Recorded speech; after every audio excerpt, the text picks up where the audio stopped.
खुंजानाय बिथांमोननिनो बे आफादनिनो खुंगा 12थि बोसोरारि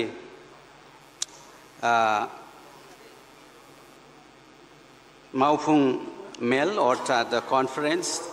बे कनफारेन्सजों लोब्बा लानानै दिनै खुंजानाय जे सावराय मेल अर्थात स्पेशल डिस्काशन बे स्पेशल डिस्काशननि चेयारमेन मानिजाथाव मनरन्जन बसुमतारी बिथाङा गैयाब्लाबो बिसोरनिसिम आंनि मानखौ होबाय। बेजों लोगोसे दिनैनि बे सावरायनायखौ बेखेवगिरि रमिय नार्जारी डिपुटी CM बड' कस्टारि वेलफेयर अट'नमास काउन्सिल लोगोसे बे जौसाङाव बाहागो लानो हानाय गुबुन गुबुन जायगानिफ्राय गुबुन गुबुन गौथुमनिफ्राय बा दोलोनिफ्राय बाहागो लाफैनाय मानगोनां बिबानगिरि नोंथांमोन लोगोसे दिनै बे बड' कसारि वेलफेयर अट'नमास काउन्सिलनि चिफ बिदा गेदेर अनिश्वर बसुमतारी आरो लोगोसे दिनै बे मोनसे गोनांथार मोनसे हाबाफारियाव दिनै बे गेवलां मेलाव बाहागो लाफैनो हानाय गासै भारतनि बा नेपालनि बा गुबुन गुबुन ओनसोलनिफ्राय फैनानै नुजाफैनो हानाय बर'खौ जातिखौ सिबिग्रा जातिखौ मोजां मोनग्रा रायजो राजा नोंथांमोन गिबि गिबियावनो आंनि गाहाम हामलायनाय मोजां मोननाय आरो सिबिनायखौ नोंथांमोननो जासिग्रोबाय आरो आनान गसाइनाव आरज गाबबाय जे जोंनि जातिनि मानसिया जायखि जेरावखि थाया मानो गोजोनै आरो सान्थियै थांनानै थानो हाथों। दा बेखौनो आसा थिनानै दिनै आंनो मोनसे टपिक हरदों। दा बे टपिकनि सायाव बुंनायनि सिगां बे बुब्लियाव लेंहरनाय जाय आंनि बिदा गिदिर आदा मेनेस्वर जाय बिथाङा दिनै बर' कसारि वेलफेयर अट'नमास काउन्सिलखौ सामलायगासिनो दङ। दा बिथाङानो दिनै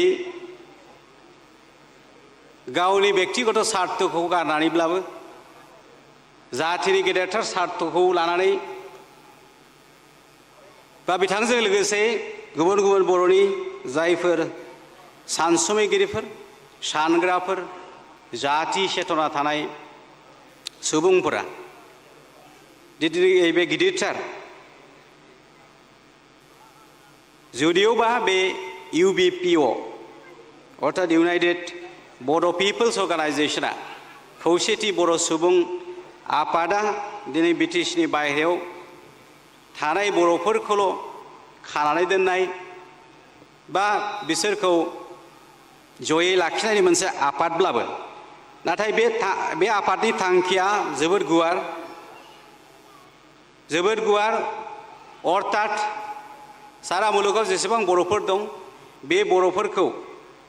खौसेथि दुरुंजों खानानै लाखिनायनि माखासे जिथु भिजन जिथु सिमां जिथु बिथांमोनहा माखासे मोन्थोरफोर बा जिथु संबिजित बिथांमोना दादों। दा बेखौ आं जोबोद बाख्नायो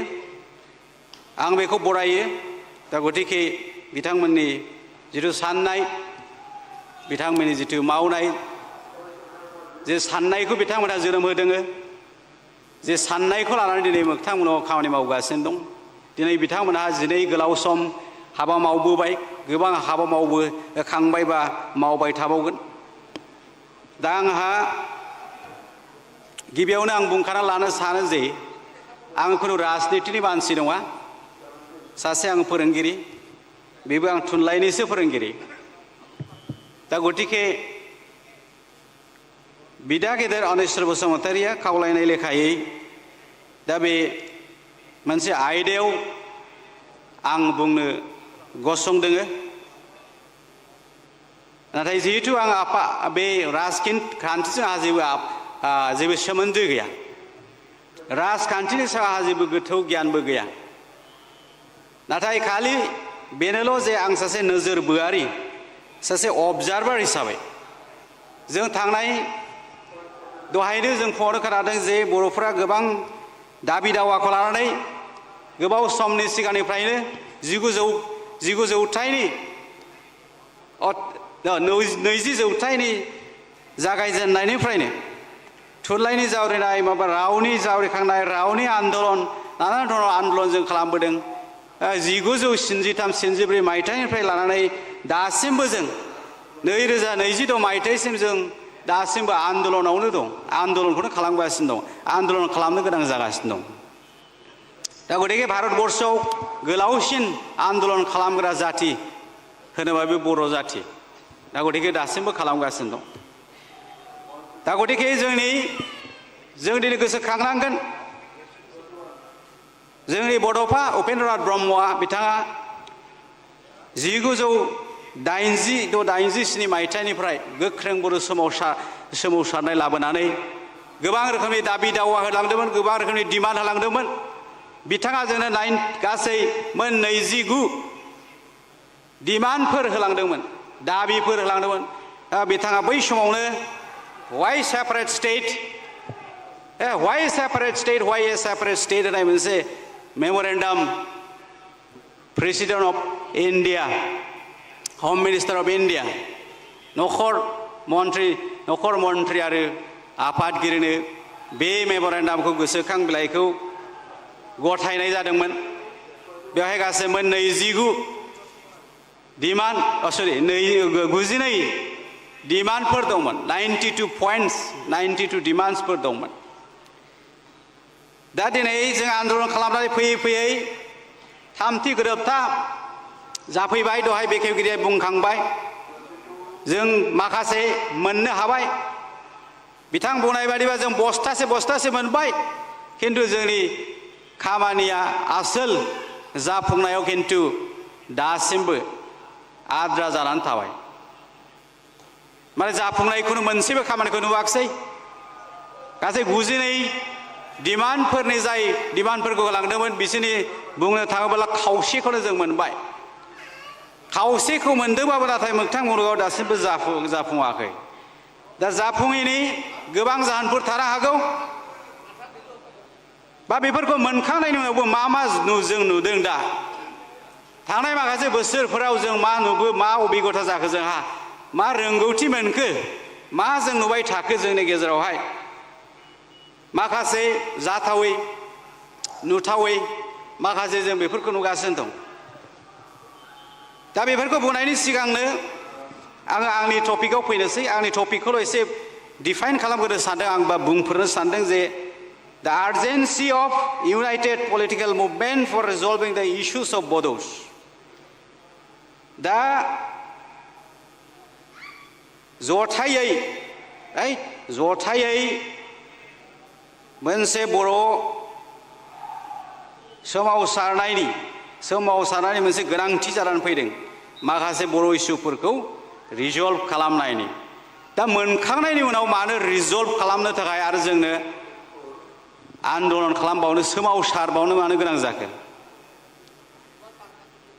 निश्चय जाय बिथांमोनहा दिनै बे टपिकखौ सानदों दिनै बे हाबाफारिखौ लादों बा बे खामानिखौ मावनो थाखाय आगान सुरदों बिथांमोनाव निश्चय माखासे जोंनि गेजेराव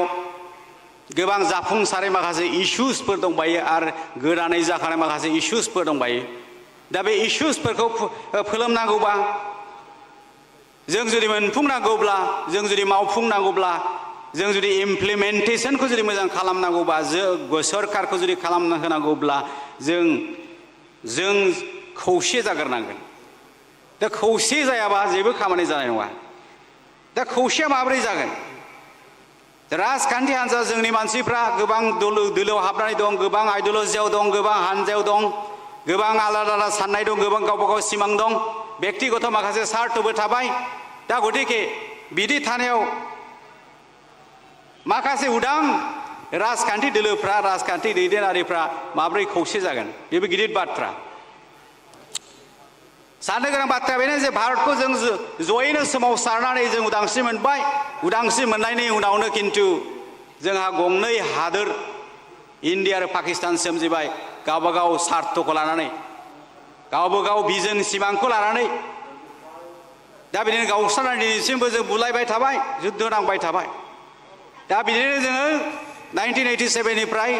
1987निफ्राय सारा आसामाव बर'फ्रा आन्दलन खालामबाय आन्दलन खालामनानै गोरोबथायाव फैबाय गोरोबथायाव जेब्ला फैयो जोङो 2003आव नाथाय जोंनि गेजेरावनो जों माखासेनो फिथाइखौ जाहोबाय नाथाय माखासेखौ फिथाइखौ जाहोनो हायासै आद्रा जालांनानै थाबाय दा बेवहाय जोंहा मोनसे गेप मोनसे फाराग सोमजिबाय बिटिसि आरो बिटिसिनि बर' आरो नन बिटिसिनि बर' दा दुखु फोरमायनांगोन जाय फिथाइफोरखौ बिटिसिनि मानसिफ्रा मोनजाबाय एसे दा बेखौ बिटिसिनि बाहेरानि बर'फोरा मोनजायाखिसै जोबोद दुखुनांथाव दुखु फोरमायथाव दा बेबायदि खामानिखौ मावनायनि उनाव जेब्ला फिथाइ मोनो दा फिथाइखौ राननानै जानायाव किन्तु माब्लाबाबो जास्टिस जाया दा बेबायदि माखासे अन्याय जायो दा गतिके बेथ' मोनसे इस्यु थाखाबाय दा जोंनि गिदिरथार सिमाङा बड'फानि डिमान्ड मथे बा जोंनि सिगांनि आन्दलननि सोमावसारनायनि जिथु सिमांफोरमोन दा बे सिमांफोरनि गाहाय माखासे डिमान्डफ्रानो दिनैसिम जाफुङाखिसै बा जाफुंगोन जाफुङा बेखौ जों बुंनो हाया दा गतिके जों जि एसे फिथाइ मोनदों दा बे फिथाइखौनो मोननानै जुदि सेरखाय बेरखाय जों जानानै गावनि स्वार्थनि थाखायल' साननानै जुदि राजनिति गेलेयोब्ला खामानि मावोब्ला किन्तु जोंनि जिथु गिदिरथार सिमां जे बड'फा उपेन्द्रनाथ ब्रह्मआ जोंखौ सिमां नुहोदोंमोन जे बर'खौ गेरेमसा हारि दानाय मुलुगाव मोनसे गेदेरथार हारि दानाय अर्थात बे जोंनि गोसोआव मोनसे बर' हारिनि मोनसे जातीयताबाद एथनिक नेशनेलिस्ट बा नेशनेलिज्म हारिबाद बा बर' हारिबाद बा जातिबाद जाय चेतनाखौ बिथाङा जोंनि गोसोआव जोनोम होलांदोंमोन सानहोलांदोंमोन बे उद्देश्यखौ लानानै खामानि मावलांदोंमोन बिथाङा नाथाय बिनि होलांनाय जिथु सिमां बे सिमांखौ जों दासिमबो मोगथां खालामनो हायाखै बेनि अनगायैबो बिथाङा जिथु रावनि सायाव जिथु डिमान्ड होदोंमोन बे बुंनो थाङोबा रावनि सायाव जिथु डिमान्ड बेफोर एसे जाफुंबाय जाफुंथाराखैबाबो जाफुंबाय बेखौ जों सावरायनो थांनो हाला दा नाथाय बेनि बादैबो मोनसे गोनांथार मोनसे डिमान्ड होलांबावदोंमोन बिथाङा जे जाय आसामनि जाय दाब दाब ओनसोलाव जे ओनसोलफ्राव जेखि एसटि कम्पेक्ट एरियाफोर दंमोन एसटि मानसिनि ट्राइबेल मानसिफोर कनसेन्ट्रेट जानाय ओनसोलफोर दंमोन बाहाय 6 शिड्युल डिस्ट्रिक्ट काउन्सिल होनांगौ होननानैबो बिथाङा डिमान्ड खालामदोंमोन बर' ओनसोलफ्राव agriculture university sports university technical university बेफोर गोबां गायसननांगौनि स्कुल कलेज प्रभिन्सियेलाइज खालामनांगौनि माखासे डिमान्ड होलांदोंमोन बेफोरबो दासिमबो मोगथाङाव जायाखिसै दहायनो बेखेवगिरिया बुंखांबाय जे कार्बि आंलंनि जिथु बर'नि समस्या जिथु इस्यु बेबो दासिमबो समाधान जायाखिसै दा बेफोर मेजर माखासे इस्युसफोरथ' थाखाबाय जाफुंसारै बेनिफ्राय आं दा फैनोसै जे बिटिसि जानायनि उनाव जों मा नुखो बिटिसिनि सिंनि सासे सांग्रां सोद्रोमा हिसाबै सांग्रां सुबुं हिसाबै सांग्रां सिटिजेन हिसाबै आं नुबाय मा जिसे जोंनि political rights land rights land protection, political protection, जोंनि जितु economic protection बेफोर जितु जानांगौमोन आरो लाइफनि सिकिउरिटि लाइफ गिदिरसिन बाथ्राया जाबाय लाइफनि सिकिउरिटि जों मानो आन्दलन खालामामोन मोनसे समाव जों आन्दलन खालामदोंमोन नासय जानाय सुसि जानाय गाख्रेब जानाय बुख्रेब जानाय जों बर' होननानै जों सिनायथि होनो हाया गावखौ खर' थिखानानै जों बाथ्रा बुंनो हाया गावनि सिनायथि गैया जोंनि हारिमुनि सिनायथि गैया रावनि सिनायथि गैया जातिनि सिनायथि गैया बेबायदि मोनसे अलखद सममोन जायनि थाखाय जों आन्दलन खालामनांदोंमोन नाथाय फैयै फैनानै एसेबां गोलाव आन्दलन खालामनायनि उनावबो जों दिनै नुफैबावदों माखासे खैफोद थांनाय 6-7 बोसोरसो आं नुदों मा जोङो उदाङै बेरायनो हालिया बिटिसिनि बायहेरायावथ' मा होननो बिटिसिनि सिङावनो जों उदाङै बेरायनो हालिया नोंथांमोना खौरांखौथ' मोनगासिनो दं नोंथांमोना खौरांखौथ' मोनगासिनो दं मा जाथाय जादों दा बावैसो मा जालांदों जोंनि हिनजावसाफ्रा जोंनि बिनानावफ्रा बिब'फ्रा उदाङै बेरायनो हाला जोंनि जायगायावनो थांनाय 6-7 बोसोराव गोबां जायगायाव बर'फोरनि सायाव उदखारि बर'फोरनि सायाव बुग्लुं बुसि बुजानाय टाउन गेजेरावनो खोदोमथलायाव बुजानाय फकिराग्रामाव बुजानाय भबानिपुराव बुजानाय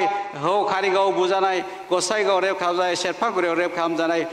दाख्लै सिम्बोरगावआव रेप खालामजानाय गवालपारायाव रेप खालामजानाय दा बेबायदि अबस्था जायनि थाखाय जोंनि उदखारि जोंनि सायाव अयथासार उदखारि जानायनि थाखायनो जों मोनसे समाव आन्दलन खालामदोंमोन जों होसिख्रावदोंमोन जोंनि रागाखौ जों फोरमायदोंमोन नाथाय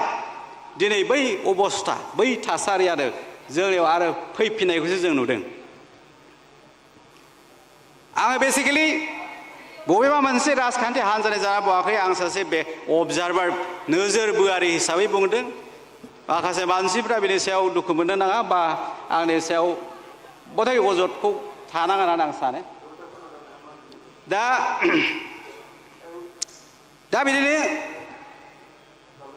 जिउनि रैखाथि गैयै मोनसे अबस्था फैदों जोंहा बिटिसिआवनो बिटिसिनि बाहेरायावथ' दंखासै आंहा बारा रोंगौथि गैया बिटिसिनि बाहेरानि बारा आं बाहेरायाव ओंखारनायनि खाबु गैयै हिसाबै जगाजग गैयै हिसाबै दिनै नोंथांमोननि गेजेराव खोनाफैनानै बा नोंसोरजों नोंसोरनि खौसेथिनि गारां नोंसोरनि साहस नोंसोरनि धाउथिखौ नुफैनानै जोबोद गोजोननाय मोन्दों जे बुंनो थाङोबा जोंनि बिटिसि सिङावसो फोरसा फोरसिसिन दोलो गावस्रानाय मानसि गावस्रानाय बेफोरबायदि अबस्थाया बांसिनै जाना दं खिन्थु बिटिसिनि बाहेरायाव आं दिनै मोनदांनाय बायदिबा बर'आ बा गुबुन ओनसोलनि बर'आ खौसे जानानैसो दंसिनबावो जिहेतु बिथांमोननि बा नोंथांमोननि डिमान्डआ दासिमबो आबुं जायाखै आबुं जानो गोबां दंबाय नाथाय जोंनि आबुं जानानैबो जायै बायदि खंख्ला जानानै दं दहाय बेखेवगिरि बिथाङानो बुंखादों जे जों बस्थासे मोनदों मोननाया नाथाय जोंनि इमप्लिमेन्टेसना दासिमबो जायाखै आधा माने ससे बस्थाबो 4 बाहागोनि 1 बाहागो बस्थाबो आबुं जायाखै खंख्ला जानानै दं दिनै जों 6 शिड्युल एरिया मोनदों 6 शिड्युल दा बे 6 शिड्युलनि हा आरो ट्राइबेल बेल एन्ड ब्लकनि हा बे हाफ्रा दिनै रैखाथियाव गैया हा लेन्ड सिकिउरिटि लेन्ड प्रटेक्शनाव जों फेइलार जाबाय जोंनि सरकारा ट्राइबेल बेल एन्ड ब्लकखौ प्रटेक्ट खालामनायनि जेबो राहा लामा लायाखिसै दिनै 1856 नि लेन्ड रेभिनिउ आसाम लेन्ड रेभिनिउनि जितु रेगुलेसन बेफोरखौ इमप्लिमेन्ट खालामाखिसै गौहाटी हाइकर्टआ बोसोरफ्रामबो खेबसे नटिस जारि खालामो जे ट्राइबेल बेल एन्ड ब्लकआव हाबनानै थानाय इनक्रसारफोरखौ इभेक्सन खालामनांगौ होननानै बिसोरो खेबसे नटिस जारि खालामो खिन्थु बे जोंनि जायफ्रा गोहोआव दं जायफ्रा अथरिटि बेफोरखौ मावनायनि जायफ्रा अफिसार नाथाय बेफोरो गोहो गोरोन्दां नाथाय बिसोर नेग्लेक्ट खालामनानै थायो जेबो बिसोर खामानि मावनायनि जेबो दिनै थिरांथा लायाखिसै दा जोंनि मानसिफ्रा बेखौ कुइसन खालामाखिसै जे हाइकर्टआ बोसोरे बोसोरे जोंखौ रिमाइन्ड खालामो गोसोखांहोयो जे इभेक्सन खालामनांगौखौ अलरेडि बिसोरो इलिगेल भाबै बिसोरो हाबनानै दं बेखौ होखारनायनि बेबस्था लानांगौ अलरेडि लिगेल प्रसिडियर जोंहा जाबाय बिथांमोनहा अर्डारानो होबाय खिन्थु मावग्रा बिथांमोनहा मावाखिसै थांनाय 2.0 जितु बसुन्धरा लेन्ड अभियान अनलाइन जितु अभियान जाबाय आसामाव दा बे अभियाननि गेजेरजोंबो जोंनि बेल एन्ड ब्लकनि हाया माखासे गभर्नमेन्ट काज लेन्ड माबा माबि लेन्ड बेफोर माखासे सेटेलमेन्ट जानानै गुबुन मानसिनि आखायाव थांबाय गुबुन मानसिनि आखायाव थांबाय बेनिफ्राय हा होनोबा लेन्डआ मोनसे कमिउनिटि लेन्डआ मोनसे कमिउनिटि जे लेन्ड माने water forest animals trees and plants हा माने खालि हाल' नङा हा माने बे मोनसे न'खर हायाव मा थायो बिफां लाइफां दैमा दैसा हाजो हाला जोंनि दैमा दैसा हाजो हालाया रैखाथि नंगौना नङा दिनै रैखाथि नङा एनक्रचमेन्टजों इलिगेलि हाबनानै थानाय मानसिजों आबुं जाजोब्बाय आसाम सरकारा गावसिनिखौ होखारगासिनो दं जों खिन्थु जोंनि माखासे एरियाफ्राव बिसोर बारा गोसो होआखै बिटिसि एरियायाव दासिमबो बिनि इभिक्सन सोलियाखै दा बिनिफ्राय आरो माखासे बुंथाव जायै बे 6 शेड्युल एरिया बा ट्राइबेल बेल्ट एन्ड ब्लकआव माखासे लेन्ड प्रटेक्शननि थाखाय बे जोंनि जातिनि मोनसे प्रोटेक्टरेट रिजन बियो लेन्ड नङाबा जोंहा जेबो आइडेन्टिटि गैया पृथिबियाव जों नायोबा नुगोन जे जुसफ्रा मोनसे समाव सारा पृथिबियाव गोसारना थानानै बिसोरहा मोनसे गावसिनि जाति हिसाबै जेबो सिनायथि गैलामोन जेब्ला बिसोरो हिटलारजों होखारजायो अब्लासो बिसोर बायद' जादों जे मोनसे गावस्राबो मोनसे जायगा नांगौ लेन्ड नांगौ मोनसे टेरिटरि नांगौ मोनसे हादोर नांगौ फैफिननानै आमेरिका इउनाइटेड स्टेट अफ आमेरिकानि मददजों बिसोर इजराइलखौ दादों दा इहुदिफोरखौ जों सिनाय मोनो इजराइलनि गेजेरजोंसो दिनै फारसि आरो इरानिफ्रा गावसोरनि हादोरनिफ्राय होखारजानानै सेरखाय बेरखाय सारा पृथिबियाव खारनानै थाबाय फारसिफ्रा दिनैनि हिसाबाव 9,000 ना 10,000 ल'सैनो दा बिथांमोनहा खुनु मोनसे लेन्ड गैया जेरावनो थाङो बै जायगायावनो बिसोरजों मिलायनानै थाफायो जोंनावनो दङ टाटा हमिके बाबा दादाभाई नौरोजि माबा माबि गोबां मानसिफोर दं गेदेर मानसि नाथाय बिसोर भारताव हाबनानै थादोंब्लाबो खिन्थु बिसोरहा मोनसे हादोर गैया बिसोरहा मोनसे लेन्ड गैया मोनसे टेरिटरि गैया बिसोरहा जाति हिसाबै हारिमु हिसाबै जेबो सिनायथि गैया स' देयर इज नो लेन्ड नो आइडेन्टिटि हा गैयाबा खिन्थु सिनायथिबो गैया दा गतिके जों लेन्डखौ प्रटेक्सन होथारनांगोन हाखौ प्रटेक्सन होथारनांगोन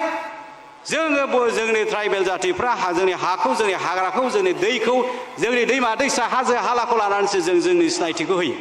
दा गतिके बेफोर जुदि रैखाथि गैयाब्ला जोंनि सिनायथियाबो थानाय नङा दा गतिके लेन्ड प्रटेक्सन जों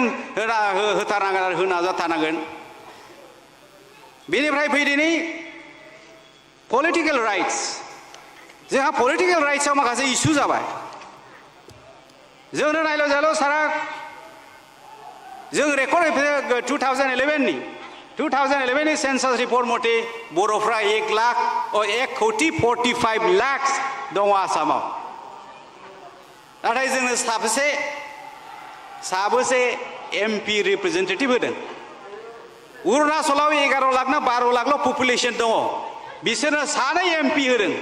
1,45,00,000 मानसिफोरनो जोङो सासेल' MP होदों बेथ' जास्टिस जायाखै जोंनि पलिटिकेल राइट्सनि थाखाय जास्टिस जायाखै बियो दा गतिके जोंनि लिडारफ्रा ज' जानानै बेखौ डिमान्ड खालामना लानांगोन जों दाबिनानै लानांगोन बेनि बादैबो जोंनि थाखाय नायल' जाल' मोनसेल' ST MP seat Lok Sabha seat बेखौबो खैसार सानानै खायदा खालामनानै बुद्धि खालामनानै डिभाइड एन्ड रुल पलिसि खालामनानै बोखाव बोसि खालामनानै जोंनिफ्राय गुबुनासो जोंनि राजनितिक क्षमताखौ 10 बोसोर लानानै थांबाय जोंनिफ्राय सेना लानानै थांबाय आरो बे मानो गोनां जादों बे मानो जाखो जोंनि खौसेथि गैयिनि थाखाय जाबाय जोंनि राजखान्थियारि खौसेथि गैयै जोंनि बुजिनो रोङैयावनो बेयो जाबाय दा जुदि 11 लाख 12 लाख मानसिया जुदि सानै MP मोनोब्ला लकसभानि रिप्रेजेन्टेटिभ मोनोब्ला जों 1,45,00,000 मानसि थानानै डेम'क्रेसियावसो मानसियासो गोहो दा होमबा जोंखौ रिप्रेजेन्टेटिभ खालामना जोङो साबसे मानसि हरनो हादों पार्लियामेन्टआव भारतनि पार्लियामेन्टआव दा बेबो मोनसे सोंलु बेबो मोनसे जोंनि गेदेरथार इस्यु जोंनि मोनखानाय क्षमताखौबो जोंनिफ्राय आरो सेनानै लांबावनायनि खायदा कौशल बाहायो जाहैबाय दा बिदिनो बिनिफ्राय मोनसे नोजोर होबावनांगौआ जाहैबाय मा जोंनि सुबुं सानखो बे खमायलांगासिनो दं size of population is decreasing rapidly जोबोद गोख्रैयै जोंनि पपुलेसना खमायलांगासिनो दं थैनायनि रेटआ बारा जोनोमनि रेटआ खम जौ लोंनानै थैयो बुलायलायनानै थैयो बुथार जानानै थैयो निसा लोंनानै थैयो बेमारजों थैयो जोंहा देहानिबो सांग्रांथि गैया एक्सारसाइसनिबो सांग्रांथि गैया खामानि मावनायनि सांग्रांथि गैया नानान धरन कारनाव जों देहा दुरबल जाबाय मावनानै जानो हानायनिबो जोंहा गोहो गैलिया दा बिदियाव जोंनि सुबुं सानखोआबो खमायलांगासिनो दं जों अलसियानिफ्राय अलसिया जानो हमगासिनो दं दा गतिके दा बिदिनो जुदि बेनिफ्राय डिलिमिटेशननि खोथा डिलिमिटेशनाव जोंहा प्रब्लेम जाबाय डिलिमिटेशननि प्रब्लेम जाबाय थांनाय डिलिमिटेशनाव BTC एरियायाव जोंनो MLA कन्स्टिट्युएन्सिखौ रिजार्भ खथाखौ मोनद'ल' होबाय मोनगुआ उदां जाबाय अपेन जाबाय बुंनो थाङोबा जोंहा बेनिफ्राय उदालगुरि ओनसोलाव जोंहा सासे MP मोनबावनांगौमोन दा बिदिनो जोंनि माखासे गोबां खारननि थाखाय जों जोंनि पलिटिकेल राइट्सखौ प्रटेक्ट खालामनो हानांगौआबो मोनसे गोब्राब जाना फैदों बेबो मोनसे गिदिर इस्यु जाना फैदों बेबो मोनसे जेंना जाना फैदों जोङो जुदि सांग्रां जायाब्ला दा लाइफ सिकिउरिटिनि खोथाखौथ' आं बुंखांबाय पलिटिकेल सिकिउरिटिनि खोथा बुंखांबाय बेनिफ्राय लेन्ड सिकिउरिटिनि लेन्ड प्रटेक्शननि खोथा बुंखांबाय दा जब सिकिउरिटि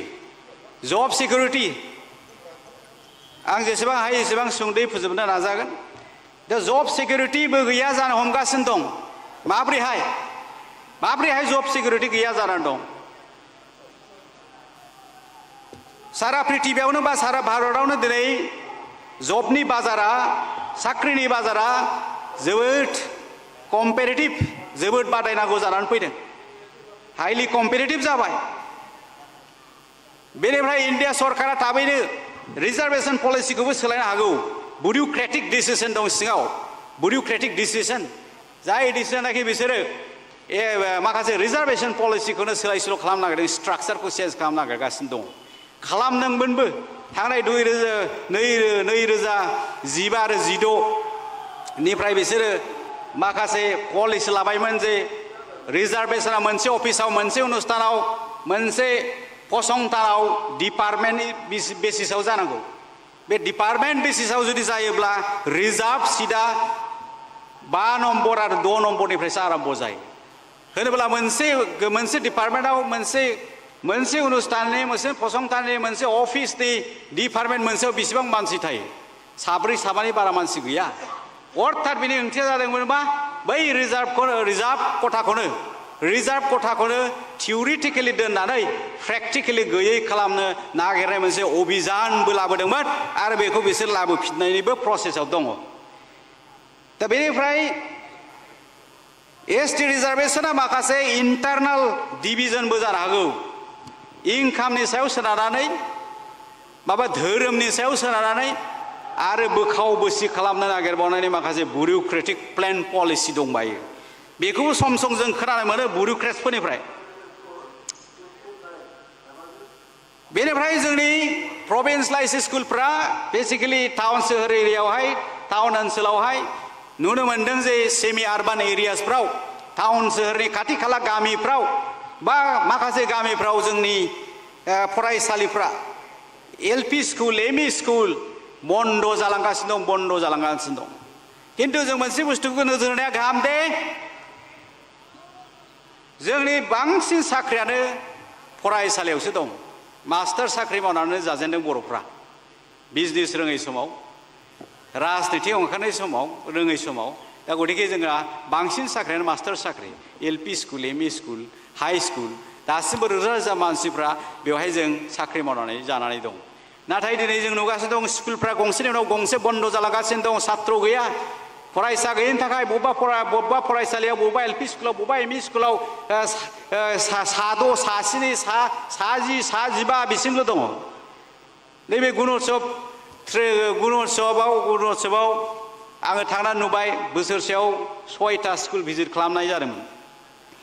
बे भिजिट खालामनायाव आं नुबाय मा गोबां स्कुलाव फरायसाफ्रा बाङायथारसै खमथारसै थारमाने बे सिचुएसनखौ नायोबा बे परिबेसखौ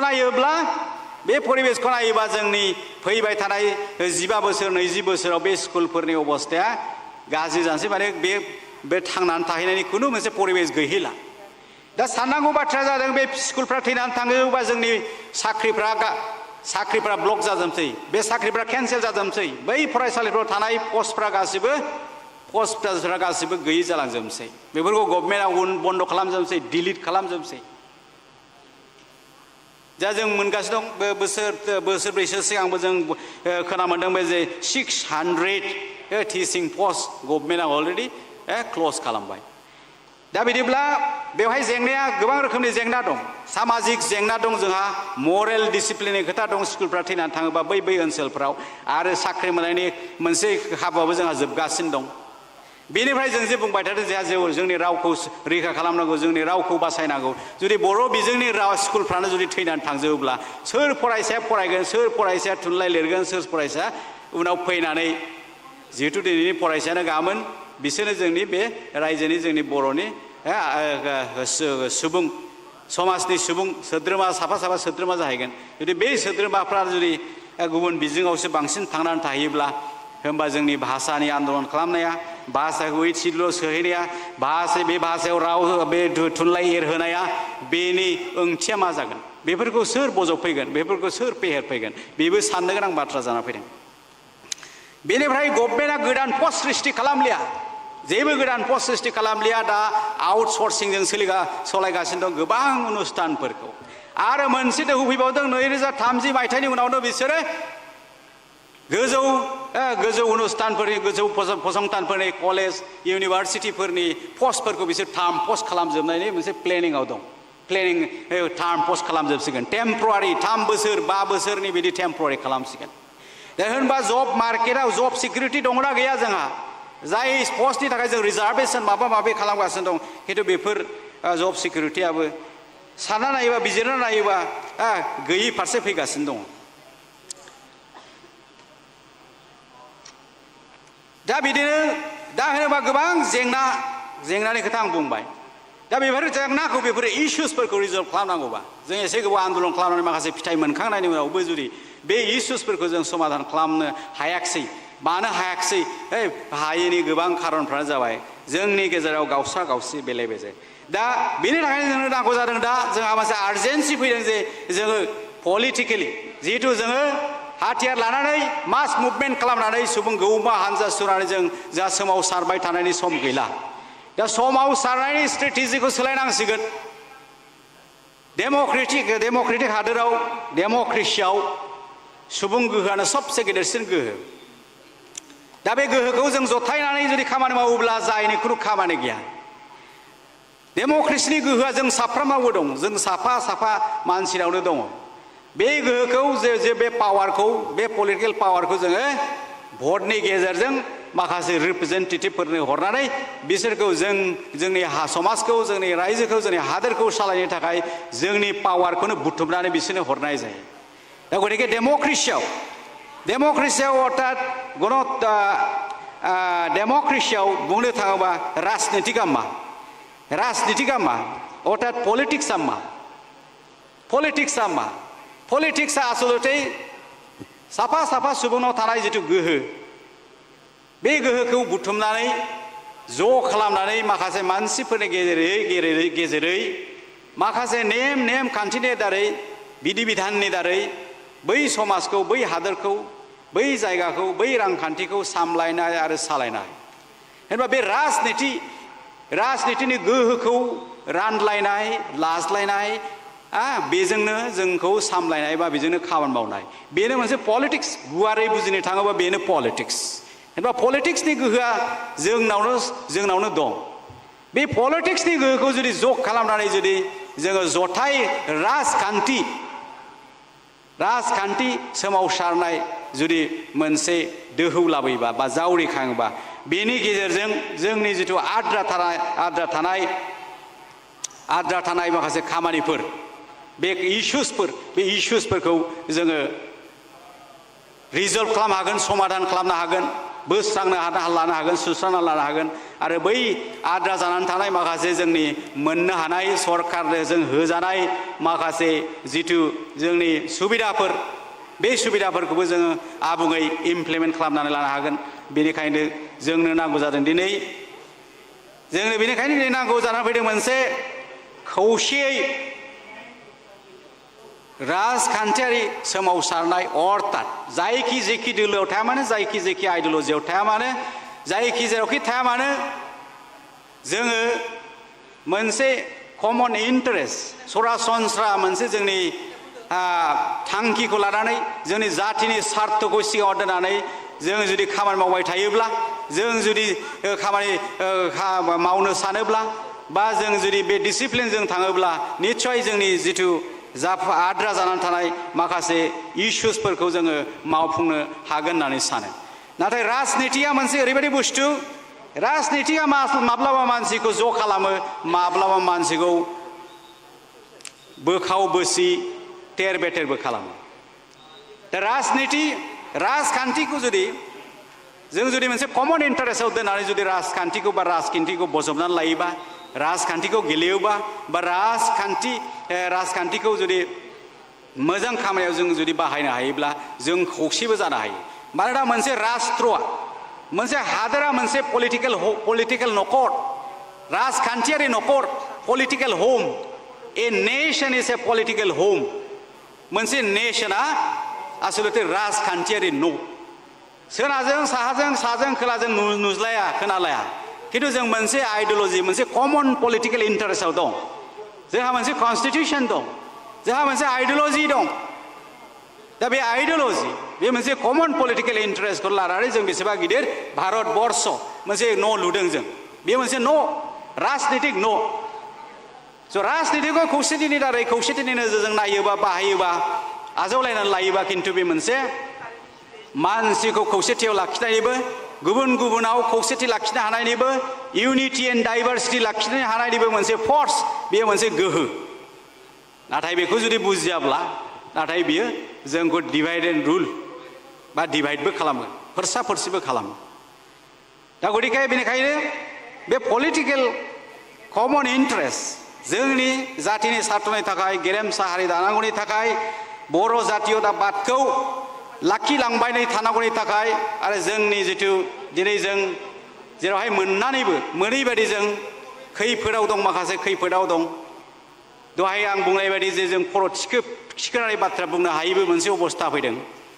उदाङै जोंनि जायगायावनो बेरायनो हायै बायदिबो जादों जोंनि हाया रैखाथि गैयै जादों पलिटिकेल राइट्सआ मोनसे खैफोदाव दङ दा बेफोरबादि इस्युसफोरखौ जों रिजल्भ खालामनायाव निश्चय जोंनि दैदेनगिरिफ्रा राजनितिनि खामानि मावग्राफ्रा बा अराजनितिक खामानि मावग्रा संगठन दोलो रायजो राजाफ्रा जुदि बयबो सांग्रां जानानै जुदि परिबेस नायनानै अबस्था नायनानै बेबस्था माखासे थासारियाव माखासे समाव जुदि जोंनि स्वार्थनि थाखाय जुदि ज' जानानै जुदि राजनिति गेलेयोबा जोंहा जोंनि जिथु डिमान्ड बेखौ बिनानै लाफिनायाव समाधान खालामनायावहाय जोंनि जिथु भइस जोंनि जिथु गारां बेखौ होनायाव गोरलै जागोन जोंनि थाखाय मोनसे खुन्थिया जानानै थागोन खौसेथिया खौसे नङाबा जों जेबो खामानि मावनो हानाय नङा खारन जों सासे सुबुंनावनो गोहोआ दं जों जुदि ज' जायोबा मोनसे खौसेनि मोनसे राजखान्थिनि मोनसे भइस जों क्रिएट खालामोबा बे 1,45,00,000 मानसिनि जिथु भइस बे भइसखौ खोनासंनांगौ बायद' जागोन उपायानो गैया खोनासंथारनांगोन दा गतिके बेनि बादैबो जिथु जोंहा गेरेमसा हारि दानायनि मोनसे सिमां दं बे सिमांखौ जोङो बे पलिटिकेलि मोनसे बर' जातीयताबाद बै ओनसोलाव थानाय जायखि जेरावखि थाया मानो जोंनि खैफोद समाव दुखु दाहानि समाव जों बाहागो लानो हानाय खबर लालायनो हानाय सहाय सहयोग होनो हानाय आरो गारां होनो हानाय भइस होनो हानाय जों मोनसे मा मोनगोन जोङो मोनसे प्लेटफर्म मोनगोन जों जेरै जुदि इउबिपिअखौ इउनाइटेड बड' पिपल्स अर्गानाइजेशनखौ जुदि मुलुगनां खालामनो हायोब्ला अर्थात भारतनि बायहेरायावबो लानानै बर'खौ जथाय खालामनानै मोनसे देवलेङाव जातीयताबादनि बड' एथनिक नेसनालिजमनि भाबधाराजों बोननानै दोननानै जों जेरावखि थाया मानो जोंखौ बदल होलायनाय जोंनि बयनिबो खोथा सानलायलायनाय खैफोर समाव जों मदद होनो हानानै जुदि बेबायदि मोनसे जगाजग बेबायदि जुदि जोंहा मोनसे हान्था मेला थालायलायोबा बा लाखिलायनो हायोबा निश्चय फैगोन समफ्राव जोङो गेरेमसा हारि दानायखौ जाफुंनो हागोन होननानै खारन बे गेरेमसा हारिया मोनसे हादराव थानाय नङा गुबुन गुबुन हादराव थानानै जों मोनसे जोंनि बड' सिभिलाइजेशन बड' आइडेन्टिटी बे बड'नि सिनायथि आरो जोंनि बे खौसेथिखौ जों दिन्थिनानै जों खामानि मावलांबाय थायोब्ला निश्चय बे गेरेमसा हारि बा बे सोदोमस्रियाबो गोख्रों जानानै गोजोर जानानै बुहुमाव थालांगोन अर्थात सिनायजागोन सिनाय जानायनि लामायावबो दंखायो सिनाय जागासिनोबो दंखायो नाथाय माब्लाबा माब्लाबा जेंना जेंगोनायाव जों गोग्लैनांगौ जानानै फैयो दा गतिके खौसेथि जुदि जायोब्ला निश्चय बे जोंनि जेंना जेंगोनाया निश्चय बोस्रांजागोन बा जोंनिफ्राय गोजानाव खारगोन होननानै आसा खालामो दा गतिके आंनि बुंनाया एसे सामारि टाइपनि जाबाय जिहेतु आं राजखान्थिनि मानसि नङा दा सासे टिचारसो फोरोंगिरिसो आरो सासे आं अबजार्भार नोजोर बोआरि हिसाबैसो आङो माखासे बाथ्राफोरखौ बुंबाय दा माखासे खोनासंजाथाव बा सानजाथाव खोथाफोरखौ लानानै नोंथांमोनहा साननो हागोन बा खामानि मावनो हागोन थ' गतिके जोबथारनायाव बे UBPOआ बा बर'नि गेरेमसा हारि दानायनि बा जाति चेतना दानायनि बा खौसेथि राजनितिक गेलेनायनि जिथु सिमां बे सिमाङा मोगथाङाव निश्चय जाफुंगोन होननानै मिजिं थिनानै आंनि सुंद' बिबुंथिखौ एसेयावनो फोजोबबाय जोबोर जोबोर साबायखर थाबाय खुलुमबाय आफादनि जानानै